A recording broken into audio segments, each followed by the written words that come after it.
Hey guys, I'm Heintje. Last year I've been to Morzine and made this video, comparing my hardtail to my e-bike. At the end of the video I came to the conclusion that it was time to replace the e-b. As you might know, I went for a full-on downhill bike in the form of an Airdrop Slacker. This year I went back to Morzine and let's see how much of a difference the beefy bike makes. Enjoy!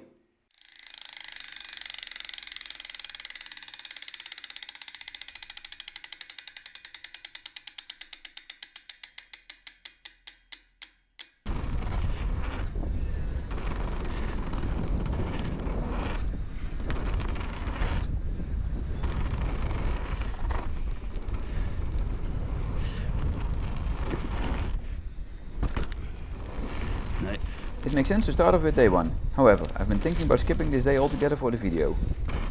For a lot of us, the first day of riding park in a long time, therefore we started with a lot of easy trails.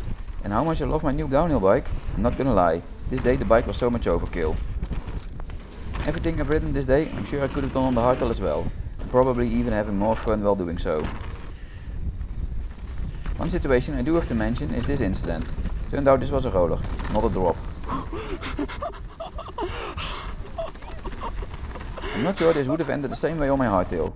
I used all 200mm of suspension my fork has to offer, once again, saved by the bike. Since it's weird to start with day 2, let me show you some footage of this day and use the time to get the formalities out of the way. First of all, if you're new to my channel, welcome. If you like what you see, feel free to press that subscribe button. About this week, we went to Morzine with a group of 15. Portes du Soleil is one of the few places that offer enough variation to keep a group of different riders satisfied for a week. It's basically a bunch of bike parks connected with trails.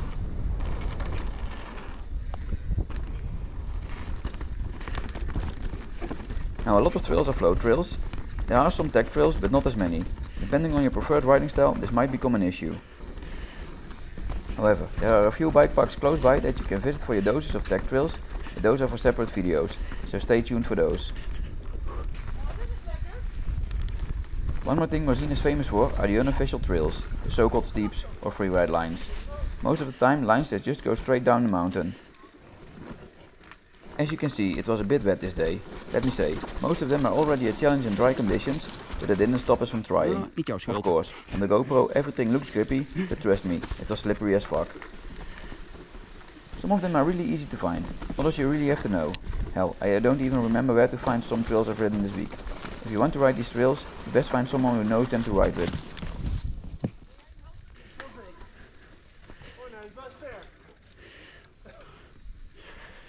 We even found a trail with some beautiful features. Most of them were closed off, not that we would have ridden them otherwise though.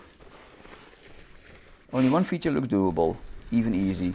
The challenge wasn't the drop, it was the slowing down in the mud afterwards.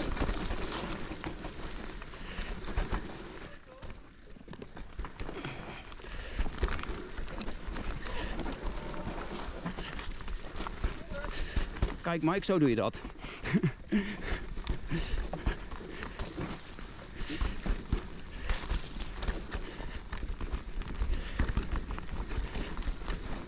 But let's not waste any more time on this okay day, if I can also show you great days.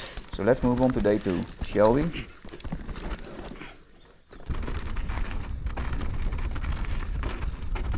Let me start this day with a trail that I haven't given the attention it deserves in last year's video. Last year this amazing trail was just a means to get us to Champery. That's what makes this trail feel so weird. Yes, it's an amazing trail. It starts off very rocky and at some point it changes to dirt. The views are also amazing, although it gives you the feeling of being pretty exposed, only that's not as bad as it feels. The trail is as safe as a mountain bike trail can be. The trail even has a couple of jumps that I should have done. I'm sure I can do them, if I take the time to give them a little session, but I wanted to stay in the flow and just rode past them. Note to myself for next year, take the time to do these jumps. I'm sure the trail would feel even better with the jumps. Now halfway down the trail you get two options, both very similar and very different. No matter which one you pick, they end in the same spot. But after all, this trail is more a way to get you to Croisettes and Champery than a trail you do numerous laps on. The lift you need to take to ride this trail is quite slow, so you probably won't be doing lots of runs here.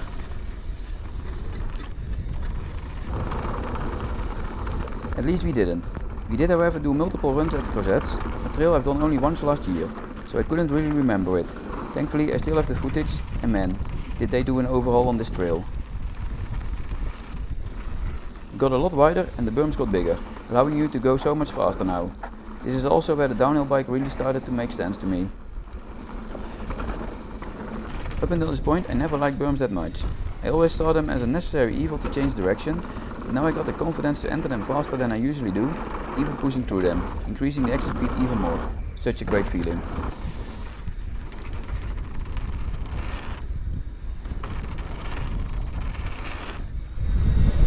Yeah, wow.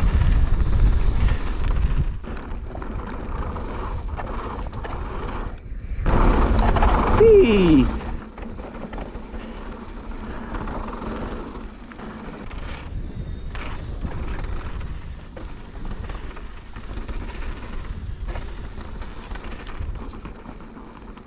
I have been thinking how the big bike helps in these turns.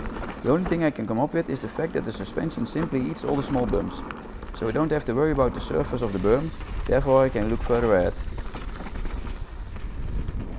Or maybe it's just the stability of the bike giving me the confidence.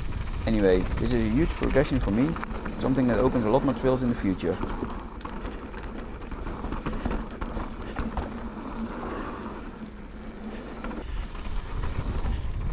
But enough at the Stoke, it's time to head back to Morzine, and time for Saved by the Bike number 2.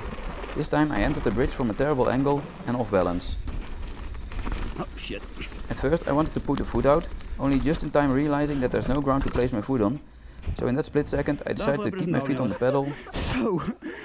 Now all I could do was drop off the bridge hoping for a bit of a landing. As you can see, there was no landing, except for an uphill one. Again, using all 200mm suspension, but not going over the bars. There's one more trail this day I want to share with you, another unofficial trail, not a very steep trail. Here the GoPro effect is real. I know this doesn't look so steep, but trust me, it's fucking steep. Let my low speed be an indication of that. At one point I even got a bit out of control or didn't look far enough ahead. I felt my best option was to let myself fall, so not a crash, just a technical emergency brake. Ja. Dat is toch nooit gedurfd? Nou, misschien 1 keer. Ik heb hem wel gedurfd, niet gehaald. On steep sections like this, the downhill felt very good. I'm not sure how this would be on the hardtail. On one hand, I think it wouldn't be any harder since the hardtail is a lot lighter and easier to control. On the other hand, the downhill is a lot slacker. Damn, the bike is even called slacker, making it easier to position yourself on the bike.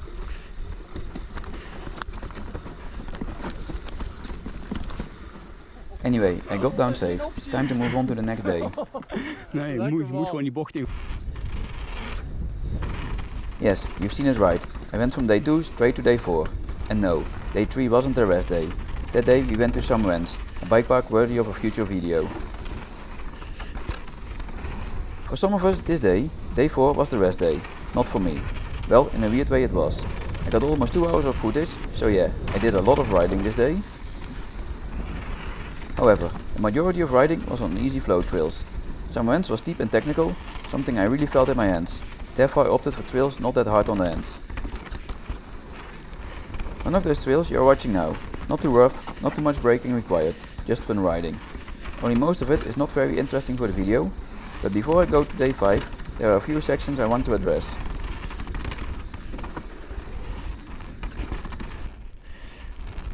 First one is this section of jumps. This is footage from day 1.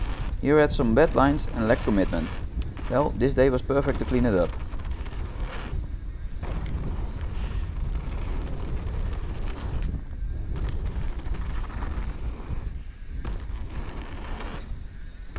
After a couple of runs, improving a tiny bit every time, I eventually ended up with this run.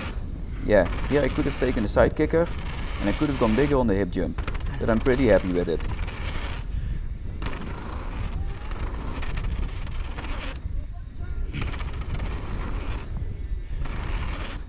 Next challenge I gave myself was something I saw the first day. Here this lad jumps over the step up instead of on top of it. I wanted to do that as well. Oh.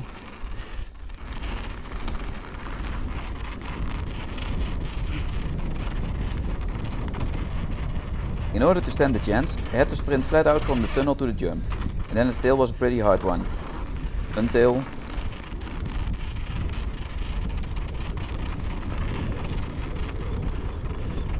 I finally made it. Once. Now I never have to do this again. Sure, it's nice to land this way, it's just not worth the amount of energy I have to put into the sprint. One more session I had this day was on a hip jump. Hip jumps are cool if you land them as intended. However, they're pretty rare, so I haven't that much experience on them. Therefore this session. By now it's obvious to me that I prefer hip jumps to the right. Still, I think I didn't do too bad. Landed nice high on the landing, with the bike in the right direction. Sure, I didn't go big. Hell, I even hit the brakes between the gap and the hip jump. Now let me show you a bit of off-piste riding before I go to day 5. By far the best day of the whole week.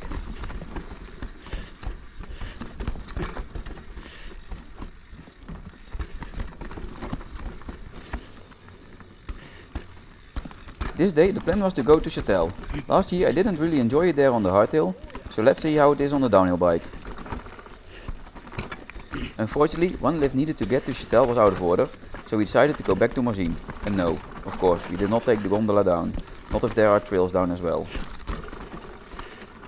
This time we took the unofficial trail underneath the gondola. It starts out pretty rough, later on it gets smoother, but also even steeper. I remember last year this trail was a real adventure, a challenge to get down. Now it was just a trail, an amazing trail. It seems I've gotten better at steep technical stuff, or it's just a bike. Probably that.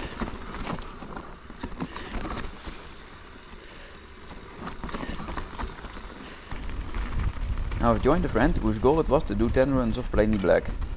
Yes, the trail I showcased in its entirety last week. Let me now address some features that deserve a highlight. First one is this jump even before you truly enter the trail. Such a fun step down.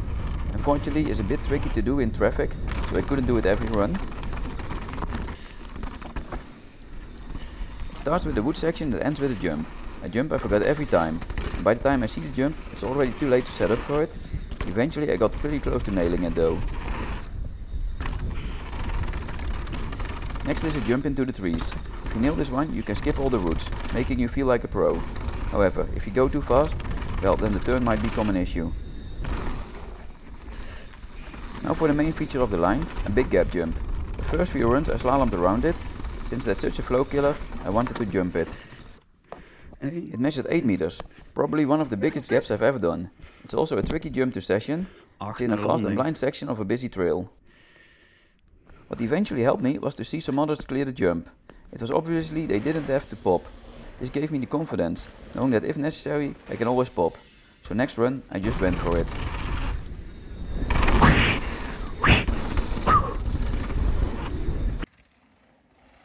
Later, even overshooting the jump by quite a lot, this jump is built so well, the biggest gap I've ever jumped even feels small. Now one thing I had to clean up was the angle. I was landing nice, but way too much to the inside for the next turn. This was simply solved by jumping a bit more to the right. Next section is one of the coolest sections of the trail, at least if you ride it at speed. It contains a bunch of small drops over roots, very easy at low speed. When you go faster, you create so many options to skip routes, or you can fuck up and land on top of them. I think there's so much to be gained in this section if you really take the time to scout lines. Where do I want to keep the bike on the ground and what sections do I want to gap? It ends with a jump into the open, this one being very tricky, at least when you not make it. When you case the jump, you turn the landing into a drop, quite a scary one. At one point I gave it a try, almost going over the bars, so in all other runs I kept this jump low. Now we've come to the iconic 10% section. Iconic but not that special. It's just too rough to be fun with all the braking bumps. Even though braking bumps are not that bad on a DH bike as on other bikes, they're still no fun. From this point the trail gets more flowy and even faster. I recommend watching my video from last week to see what I mean. Somehow the bumps follow each other up so nice, you can just jump from one into the next. Only points I still want to highlight is first this double. During the day I went from rolling it, to casing it hard, to casing it a bit, to clearing it, to eventually casually clearing it.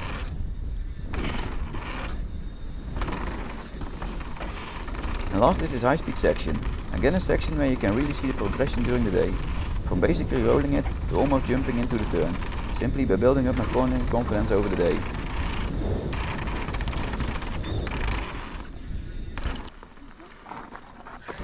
Ik ben energie om te gaan. I've already come to the last day of my time in Portes du Soleil. I have to say, I started to feel it. This was day 6 of riding in a row.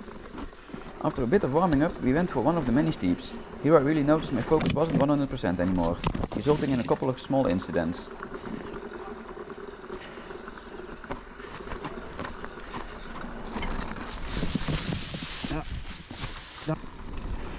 But there were still a lot of things I wanted to do. First one was this jump line. I've sessioned it a bit last year and got only 3 out of the 6 jumps. Now I got 6 out of 6 on my second try.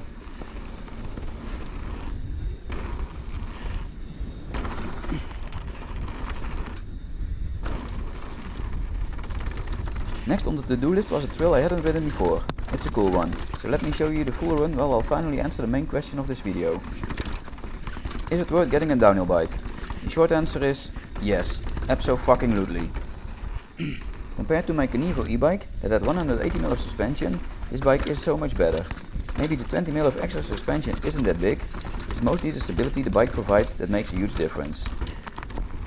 Yeah, you do need to use the bike at its strength. At slow and easy trails, a downhill bike is overkill, up to the point it comes at the cost of fun. However, once you up the speed, the bike comes alive. It allows you to do whatever you want, the bike just does it. My friend wanted to sell a downhill bike. Well, I can also ride on my trail bike, but after those 10 runs of Plenty Black, she fell in love with the big bike again.